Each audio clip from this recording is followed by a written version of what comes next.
Are you familiar with the methyl isocyanate leak of 1984? Well, you are. It's just that you know it as the Bhopal gas tragedy.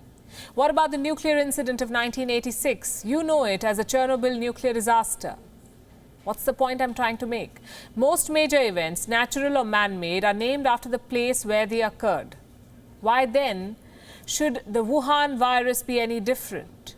Why is the Wuhan virus called COVID-19? The outbreak was in Wuhan, the first deaths were in Wuhan, the first hospitalizations were in Wuhan, the first lockdown was in Wuhan. Wuhan is the epicenter of this pandemic, one that has killed over 2 million people across the globe. Why are we so scared to state the obvious? Why should they be called COVID-19 deaths? Who branded the virus COVID-19? The World Health Organization did. W.H.O, an organization whose China-centrism has been exposed and called out numerous times over the last 1 year. A lot of it on this show. When China tried hiding the outbreak, the WHO looked the other way. China informed the WHO by the end of December 2019, but the world body waited till the 22nd of January to convene its emergency committee. It then waited till the 30th of January to declare an international emergency. It waited another 2 months to declare a pandemic. Why? An independent panel has questioned the World Health Organization's actions, or should we say inaction. The panel is led by former New Zealand Prime Minister Helen Clark and former Liberian President Ellen Johnson Sirleaf.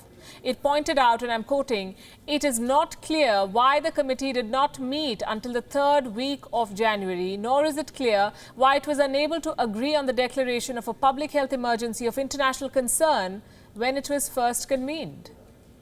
The panel has called for reforms in the World Health Organization. It has also indicted China. Let me quote again.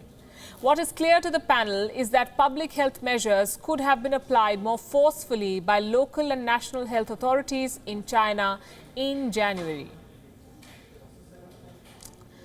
None of this is news. The world already knows all of this.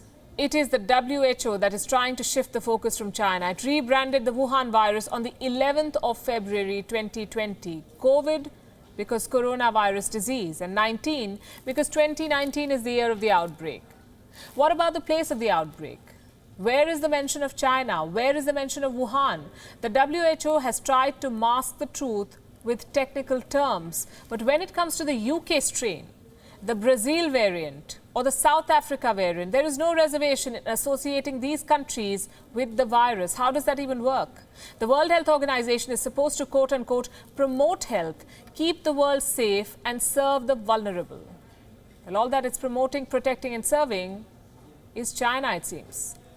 And just listen to what WHO chief Dr. Tedros has to say from his high horse. The world is on the brink of a catastrophic moral failure, he says. Why? Because there isn't an equitable distribution of vaccines.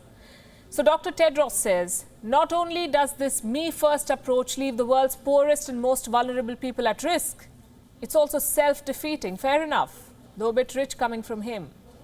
Let me ask him a question then, since he's not giving us an interview. Did he think about the world's poorest and most vulnerable when trying to downplay the outbreak?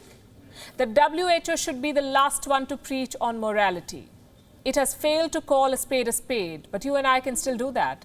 Call the Wuhan virus pandemic, because that is exactly what it is. And historically, that's how every medical catastrophe has been named. The plague of Athens, 430 BC. The American plagues of the 16th century, the Great Plague of London, 1655 to 1666, the Great Plague of Marseille, 1720 to 1723, the Russian plague, the Spanish flu, the Asian flu, the West Africa Ebola pandemic. Why should the Wuhan virus be an exception? China needs to go down in history books as the country that exported the deadliest virus of the century.